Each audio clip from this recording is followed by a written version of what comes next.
Welcome to This Explainer. Today, we are taking a dynamic dive into what can honestly only be described as a miracle.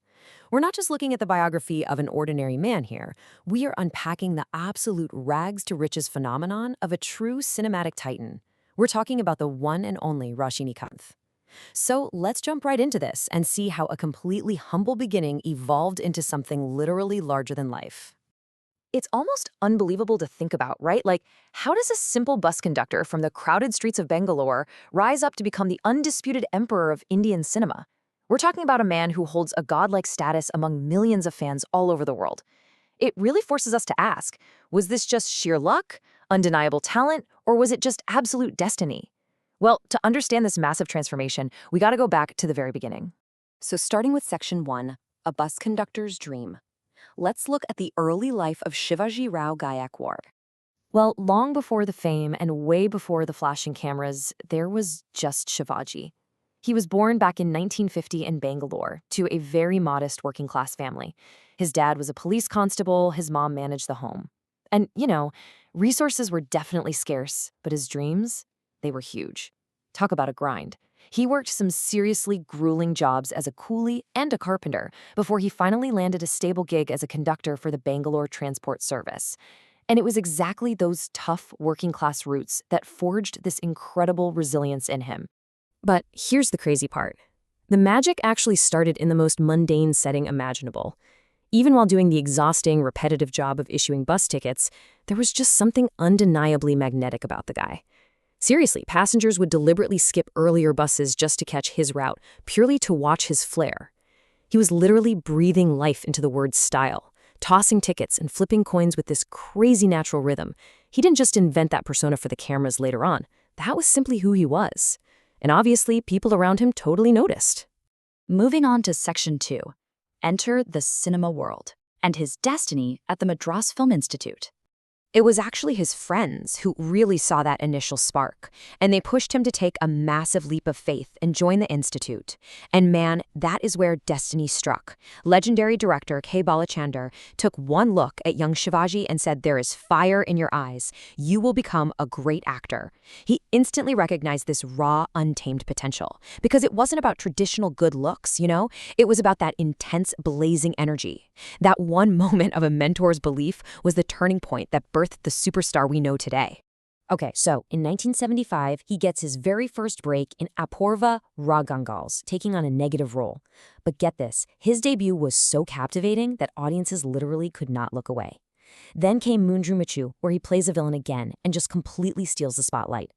Then, 16 Vyathan Link happens. He didn't start out as the classic lovable hero at all. He carved out his own path by being this strikingly charismatic antagonist, which eventually forced the entire industry to pivot him into a leading man. Which brings us to section 3, the empire of style and becoming the superstar. Flipping the cigarette, spinning the sunglasses. I mean, we all know the moves, right? But these weren't just simple gestures. They evolved into a massive pop culture religion. His style was entirely 100% his own, and absolutely irreplicable. Anybody who has ever tried to mimic it knows, no way, nobody can do it quite like him. It became this incredible cultural phenomenon that completely transcended language and geography, bringing an energy to Indian cinema that had just never been seen before. And that innate style absolutely fueled a staggering run of blockbusters. We're talking heavy hitters here. Billa, Basha, Putiyappa. These films didn't just do well at the box office. They completely dominated and shattered records left and right. This was the era that definitively locked in his title as the superstar. He was way beyond just an actor at this point. He was a guaranteed blockbuster machine, ruling the entire cinematic landscape. Let's slow it down for section 4, spirituality and family, taking a look at the man behind the myth. Because you really have to wonder, who is the guy behind this roaring, larger-than-life persona? It's an incredible contrast. On one side, you have the absolute deafening peak of fame, millions of screaming fans, cameras everywhere, non-stop media. But on the exact opposite side, there is this quiet, relentless pursuit of inner peace. He frequently retreats to meditate in the total solitude of the Himalayas. Despite being surrounded by the ultimate noise of global celebrity, his mind is constantly seeking silence and spiritual grounding. And that brings us to his profound humility, which really is his core truth. He famously says, "Whatever I have earned is all by the grace of God." Let that sink in. He never attributes this monumental, worldly success to his own ego or his unmatched talent. In his eyes, the fame, the wealth, the superstar title, it's all simply a divine blessing. And you can see how this spiritual grounding translates directly into his everyday life off-screen. He married his wife Latha back in 1981, and they have 2 daughters, Aishwarya and Soundarya.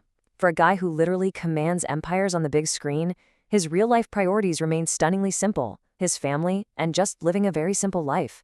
He rarely dresses up off camera. He completely embraces his natural self, which, let's be real, is a massive rarity in the ultra-glamorous world of fame. Section 5. Awards and Global Success. How the Legacy Continues. Naturally, the world couldn't help but formally recognize his massive contributions. I mean, look at this trajectory. First, the Padma Bhushan, one of India's highest civilian awards. Then, he steps it up to an even higher honor, the Padma Vibhushan. And finally, in 2019, the Dadasaheb Phalke Award, which is quite literally the absolute pinnacle of recognition in Indian cinema. Stacking these honors just shows the towering heights of respect he's reached. The nation deeply reveres him. What's wild is that his relevance just refuses to fade. Even in recent years, massive hits like Entharan in 2010 single-handedly elevated Indian cinema on the global stage with its sheer scale. And then came Kabali and the absolute smash hit Jailer. Time and time again, across totally different generations and decades, he proves that he is still the ruling king in the hearts of his fans everywhere.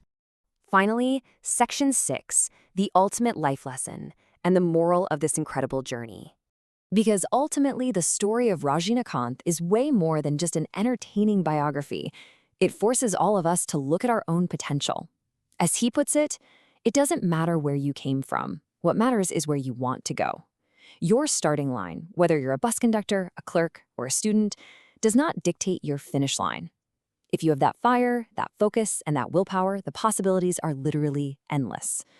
Thank you so much for joining me for this explainer. Keep learning, stay focused, and seriously ask yourself, if a bus conductor can conquer the cinematic world, what is stopping you from building your own empire?